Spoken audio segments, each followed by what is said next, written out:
The first 50 days of Trump's return to the White House have demonstrated a strategic approach that mirrors Steve Bannon's 2016 doctrine of overwhelming the media and public with multiple simultaneous initiatives.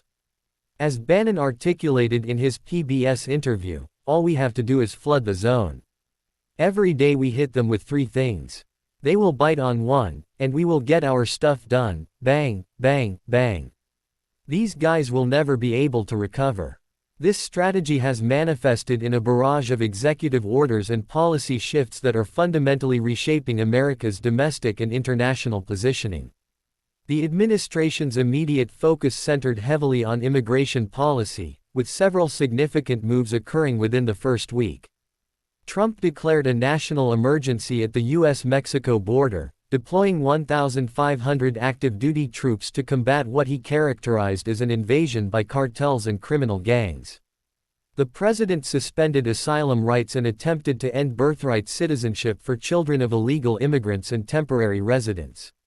While this latter move was blocked by a federal judge, it set the tone for an aggressive stance on immigration reform. In a decision that sparked widespread controversy, Trump issued a comprehensive pardon on January 21 to approximately 1,600 Capitol rioters from January 6, 2021. This blanket, full, complete and unconditional pardon included individuals who had assaulted police officers, drawing sharp condemnation from victims' families and law enforcement communities. The administration's approach to foreign policy has been equally dramatic and controversial.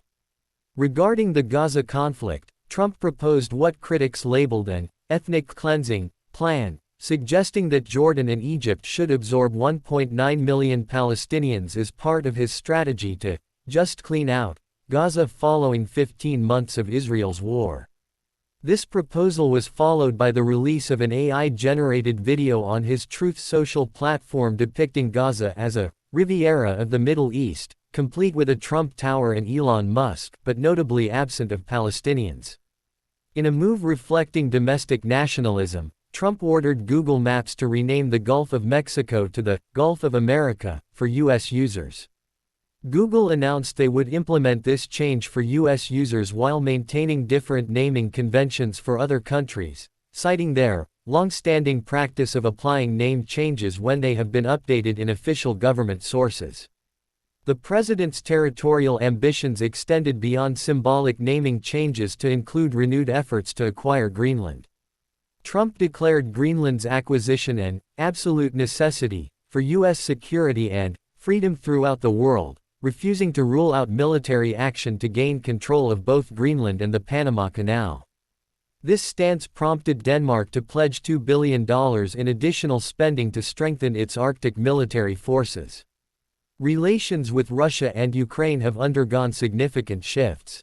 Trump reported a lengthy and highly productive conversation with Vladimir Putin in February, suggesting immediate negotiations to end the Ukraine conflict. This marked their first reported communication since Trump's return to office and signaled the beginning of what appears to be a rehabilitation of U.S.-Russia relations. The administration's dealings with Ukraine have been particularly contentious, centered around a proposed minerals deal that would give the U.S. up to 50% of Ukraine's rare earth minerals. President Zelensky initially characterized this demand as equivalent to selling his nation. The tension culminated in a heated Oval Office confrontation where Trump reportedly told Zelensky, "You are either going to make a deal or we are out," before asking him to leave the White House. Following Zelensky's refusal to accept what was termed an extortionate minerals deal, the administration took punitive action by suspending military aid and intelligence support to Ukraine. This decision could significantly impact Ukraine's ability to track and target Russian forces on the front line and protect civilians, potentially altering the course of the ongoing conflict. In a separate initiative that raised eyebrows internationally, Trump announced a controversial citizenship program offering gold cards to wealthy foreigners willing to invest $5 million for green card privileges and a path to citizenship. The president specifically mentioned that Russian oligarchs, whom he described as very nice people, would be eligible for this program.